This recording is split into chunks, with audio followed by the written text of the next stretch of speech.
Cat in the Rain by Ernest Hemingway. There were only two Americans stopping at the hotel.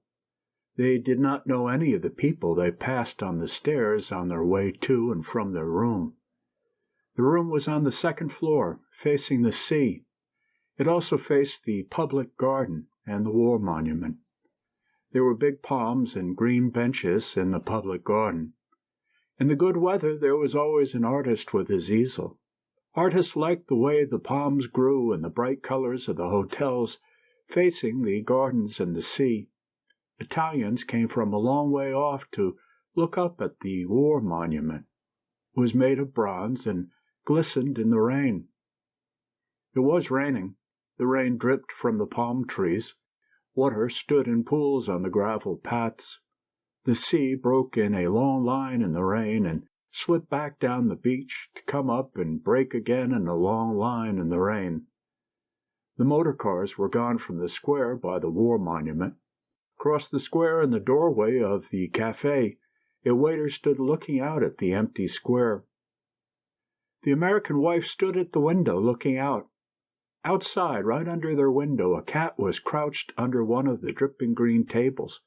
The cat was trying to make herself so compact that she would not be dripped on.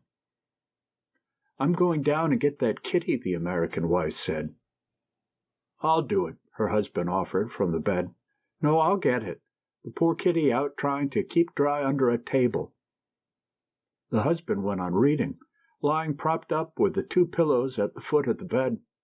"Don't get wet," he said. The wife went downstairs, and the hotel owner stood up and bowed to her as she passed the office. His desk was at the far end of the office. He was an old man and very tall. "Il piove," the wife said. She liked the hotel keeper. "Si, signora, brutto tempo. It is very bad weather." He stood behind his desk in the far end of the dim room. The wife liked him. She liked the deadly serious way he received any complaints. She liked his dignity. She liked the way he wanted to serve her. She liked the way he felt about being a hotel keeper. She liked his old, heavy face and big hands. Liking him, she opened the door and looked out. It was raining harder. A man in a rubber cape was crossing the empty square to the cafe. The cat would be around to the right. Perhaps she would go along under the eaves. As she stood in the doorway, an umbrella opened behind her. It was the maid who looked after their room. "You must not get wet." She smiled, speaking Italian. Of course, the hotel keeper had sent her. With the maid holding the umbrella over her, she walked along the gravel path until she was under their window. The table was there, washed bright green in the rain, but the cat was gone. She was suddenly disappointed. The maid looked up at her. "Ha perduto qualche cosa, signora." "There was a cat," said the American girl. "A cat?" "Si, il gatto." "A cat?" The maid laughed. "A cat in the rain?" "Yes," she said, "under the table. Then, oh, I wanted it so much. I wanted a kitty." When she talked English, the maid's face tightened. "Come, signora," she said, "we must get back inside. You will be wet." "I suppose so," said the American girl. They went back along the gravel path and passed in the door. The maid stayed outside to close the umbrella. As the American girl passed the office, the padrone bowed from his desk. Something felt very small and tight inside the girl. The padrone made her feel very small and at the same time really important.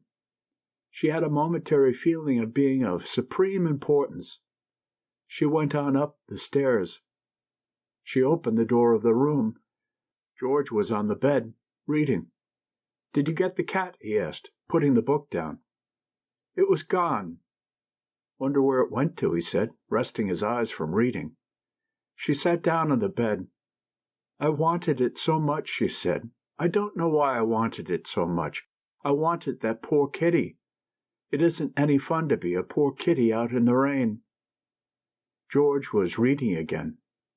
She went over and sat in front of the mirror of the dressing table, looking at herself with the hand glass. She studied her profile, first one side and then the other. Then she studied the back of her head and neck. "Don't you think it would be a good idea if I let my hair grow out?" she asked, looking at her profile again. George looked up and saw the back of her neck, clipped close like a boy's. "I like it the way it is." "I'm so tired of it," she said. "I get so tired of looking like a boy." George shifted his position in the bed. He hadn't looked away from her since she started to speak. "You look pretty darn nice," he said. She laid the mirror down on the dresser and went over to the window and looked out.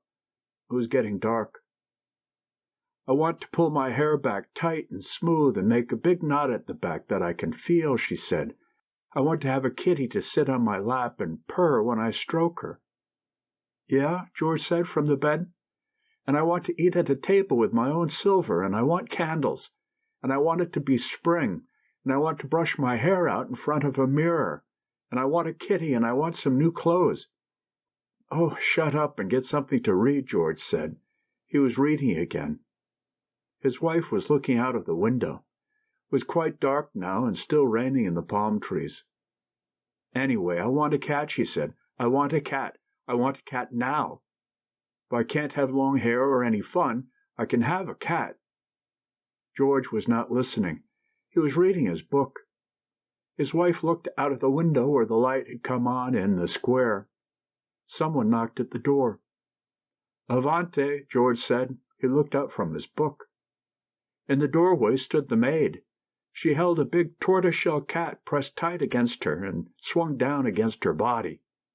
"Excuse me," she said. "The padrone asked me to bring this for the signora."